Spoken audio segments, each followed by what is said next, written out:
আসসালামু আলাইকুম রহমতুল্লাহি ওয়া বারাকাতুহু।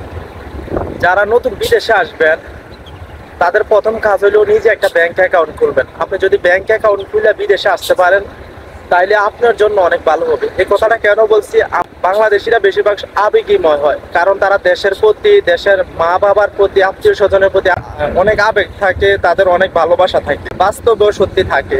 অন্যান্য কান্ট্রির মানুষেরা যখন তারা আসে, তারা এখানে আসার আগে একটা ব্যাংক অ্যাকাউন্ট খুলে আসে, কারণ তার একটা এই ভবিষ্যৎ আছে। সেই কথা ভাইবা সে একটা ব্যাংক অ্যাকাউন্ট খুলে আছে। ম্যাক্সিমাম সে প্রত্যেক মাসে 1 থেকে 200 টাকা করে সে প্রত্যেক মাসে তার ব্যাংকে অ্যাকাউন্টে পার্সোনাল ভাবে রাখে। বাকি টাকা সে খায় এবং তার ফ্যামিলির সবাই তাই খরচ দেয়। কিন্তু আমরা যারা আছি, আমরা বাংলাদেশের মানুষ, আমরা কি করি, পুরো টাকাই নিজের ফ্যামিলির দিয়ে দেই, পুরো টাকাই নিজের মা বাবারে দিয়ে দেই, ভাই বাদার বাবা মা সবাইকে নিয়ে চলতেছি। দিন শেষে যাই 5 বছর 10 বছর 15 বছর বিদেশ করার পরে যাই আমাদের হাতে 1 টাকা থাকে না। তো এই কথাটা বলার কারণ কি, আমার সাথে একজন আছে, উনি শ্রীলঙ্কা। আমি দেখলাম যে ও প্রত্যেক মাসে যেই টাকা পায় এক অংশ সে নিজের লেগে রাখে পার্সোনাল ভাবে ব্যাংকে, আর বাকি 2 অংশ তার ফ্যামিলিরে দেয় সামান্য কিছু খানার টাকা রাখা।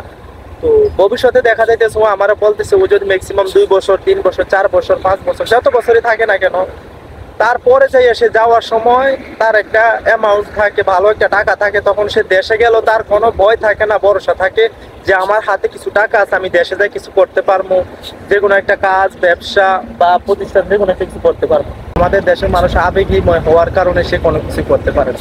তো আমি দেশে প্রবাসে সবাই যারা আছেন এবং দেশ থেকে নতুন যারা আসবেন, বিশেষ করে এই ভিডিওটা তাদের জন্য, সবাইকে বলতেছি আপনি যখন নতুন যে কোনো দেশে যাইবেন, দেশের বাইরে, আপনি পার্সোনাল ভাবে একটা ব্যাংক অ্যাকাউন্ট খুলে রাখবেন এবং ওইটাই আপনার ভবিষ্যৎ।